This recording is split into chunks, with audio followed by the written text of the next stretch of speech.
नमस्कार, मैं हूं मोहिता। indiannews7.com में आपका स्वागत है। आइए शुरू करते हैं आज की खबरों का सिलसिला।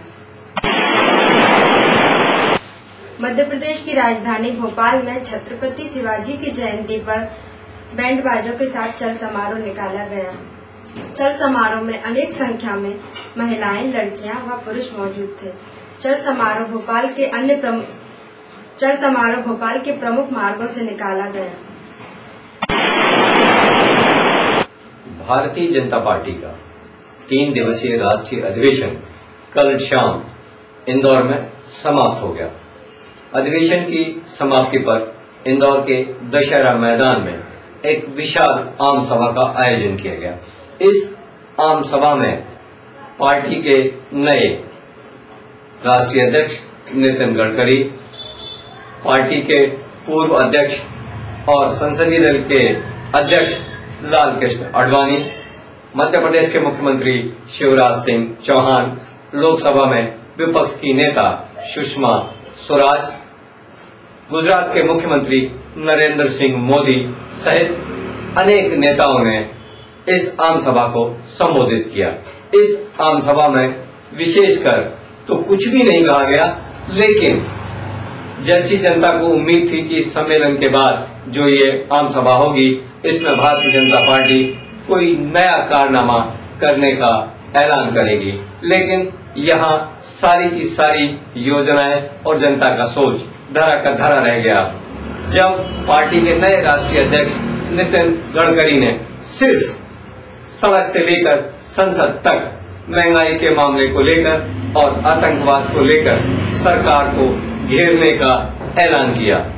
गडकरी ने यह भी कहा है कि अप्रैल की 21 तारीख को दिल्ली में लगभग 15 लाख लोग संसद का घेराव करेंगे और पार्टी को सोई हुई नींद से जगाने का प्रयास करेंगे। केंद्रीय सरकार के प्रधानमंत्री मनमोहन सिंह पर सीधा निशाना साधते हुए पार्टी के अनेक नेताओं ने उन्हें अर्थशास्त्री होने के बावजूद फेल प्रधानमंत्री करार दिया। दूसरी तरफ नरेंद्र मोदी ने अपने भड़काऊ भाषणों में अपनी चिर परिचित मुद्रा में केंद्र सरकार को घेरते हुए अनेक आरोप लगाए। इसी तरह मध्य प्रदेश के मुख्यमंत्री शिवराज सिंह चौहान ने केंद्र की सरकार पर भेदभाव, आतंकवाद और महंगाई जैसे अनेक मुद्दों को केंद्रित करके आरोपित किया। मध्य प्रदेश सरकार के मुख्यमंत्री ने इस आम सभा में एक ओजस्वी वक्ता की तरह अपने भाषण को देते हुए अपने वरिष्ठ नेताओं को ये दिखाने का प्रयास किया कि वह मध्य प्रदेश में कुशल प्रशासन चला रहे हैं और भारतीय जनता पार्टी के वरिष्ठ नेताओं के साथ सुर में सुर मिलाने के साथ काम करने का वादा भी कर रहे हैं। भारतीय जनता पार्टी के इस 3 दिन के अधिवेशन में कुछ भी ऐसा विशेष नहीं हुआ जिसे याद किया जाएगा।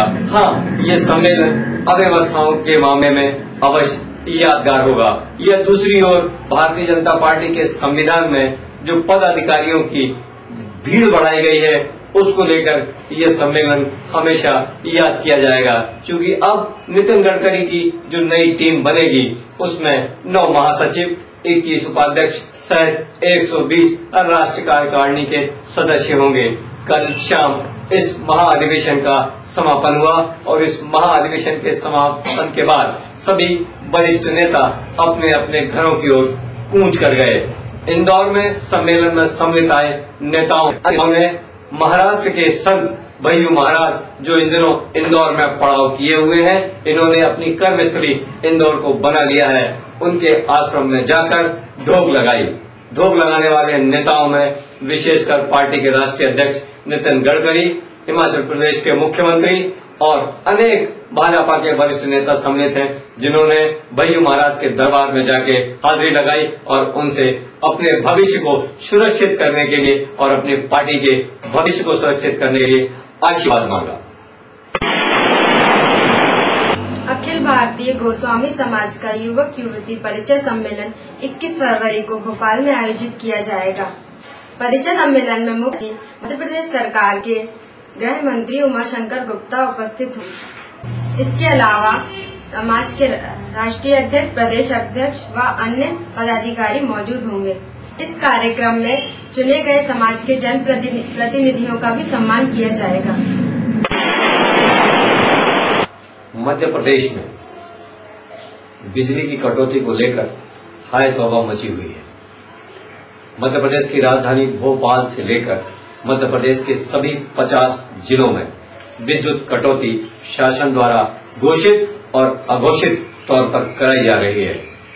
यदि हम जिला मुख्यालय और संभाग मुख्यालयों की बात करें तो यहाँ 3 घंटे से 5 घंटे की अघोषित विद्युत कटौती की जा रही है। इसमें राजधानी भोपाल भी सम्मिलित है। राजधानी में अनेक वीआईपी स्थानों को यदि छोड़ दें तो बाकी के सभी स्थानों पर 2 से लेकर 3 घंटे की विद्युत कटौती की जा रही है। संभाग स्तर पर 3 घंटे से 5 घंटे की अघोषित विद्युत कटौती की जा रही है। इसी तरह तहसील और गांवों में 8 से लेकर 12-12, 14-14 घंटे की विद्युत कटौती हो रही है।